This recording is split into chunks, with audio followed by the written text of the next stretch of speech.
Have you heard of a digital arrest? It's a terrifying scam where criminals impersonate law enforcement to steal your money. Here's how it works. It starts with a call. The scammer claims to be from the police or customs, alleging your identity was used in illegal activities.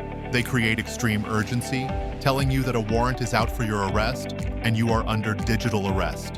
They force you to stay on video for hours, isolating you from family and friends to maintain total control.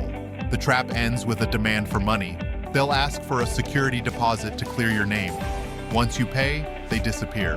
Remember, police never arrest over video calls or ask for money. If this happens, hang up and report it immediately.